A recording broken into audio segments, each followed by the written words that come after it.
On average, Americans spend 87% of their time indoors. But what if you ditched that last bit and gave up the great outdoors for good? Odds are you've been stuck at home before. Maybe because of bad weather. Maybe there's a pandemic and you're self-quarantined.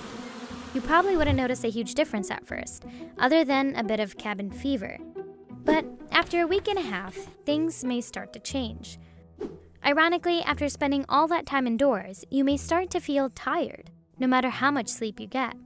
You see, being stuck inside limits the amount of sunlight you get. Normally, when sunlight hits your eyes, it signals to your brain to stop producing a hormone called melatonin. And that hormone affects your circadian rhythm, which regulates sleep. Without a reliable sunlight trigger, your body will just keep making melatonin, and it might start to feel tired all the time. Sunlight is also a trigger for your body to produce serotonin, aka the happy hormone. It helps to regulate your mood, among other things. So without enough sunlight, after a few months, your melatonin levels will rise, and your serotonin levels, those may drop, along with your mood. It's this combination of decreased sunlight and serotonin that's credited as one of the main causes of seasonal affective disorder, or SAD.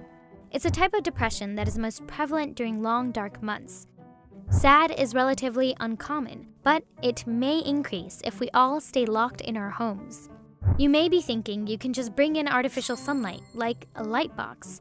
Well, this has been shown to reduce the effects of SAD, but not cure it. And it wouldn't really matter because your mood can be affected by another important factor, the great outdoors. Just being outside in general has been linked to lower stress levels. So say goodbye to staying calm and hello to higher blood pressure. Plus, that inside air is stale. The Environmental Protection Agency says it's up to 5 times more polluted than the air outdoors. This isn't good news for your lungs. Over time, breathing in that recycled air could increase your risk for illnesses linked to pollution. And 4 months to a year down the road, your body is going to start missing something vital to your health, vitamin D. This is essential for optimal health, bone strength, and muscular regulation. In order to make vitamin D active, you need sunlight, and artificial won't do. When ultraviolet B rays hit cholesterol in your skin, energy is released, and that fuels the production of vitamin D. Without that production, though, your vitamin D levels will start to drop. And if you don't do anything to counter this decrease, you might find yourself losing strength or getting depressed, while your bones gradually become weaker. Vitamin D is also important for regulating your immune system, so you could be at a higher risk of catching illnesses too. The next development is a little hard to predict, since vitamin D levels vary from person to person, but you may start seeing some very serious issues in a few years.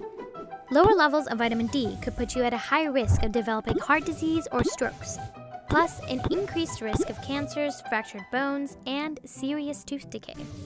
Years down the road, you might feel some pain specifically in your bones and hips. You could even have difficulty walking, finding yourself waddling or swaying precariously. Now, vitamin D supplements may or may not help replenish that loss of activated vitamin D, but even with that help, you might struggle from a lack of mental stimulation. In other words, you'll be bored. The monotony of everyday life, in the same place, doing the same things over and over again, without stepping outdoors, that may all start to take a toll. If you don't have to go outside, you're likely to become more sedentary, meaning you'll exercise less. And research has shown that even a short 12-minute walk can reduce symptoms of depression and help you cope with stress. This could be worse if you live by yourself. Social isolation and loneliness have been linked to conditions like high blood pressure, heart disease, anxiety, and depression. And if you're quarantined, you could be dealing with a range of psychological stressors, resulting in undesirable symptoms like low mood and irritability, along with insomnia and depression. All made worse by the fact that you'll be inside, day after day, doing the same thing. So maybe if you can, go and take a walk outside. And if you can't, well, try staying active. Open a window to let fresh air in. Find ways to bring more sunlight into your home so you don't mess up your sleep schedule. It also wouldn't hurt to form a support system to keep you connected with the outside world. Set up video chats or call your family and friends. Others might be going through a similar experience, and bonding over it could be validating, giving you what you need to get through.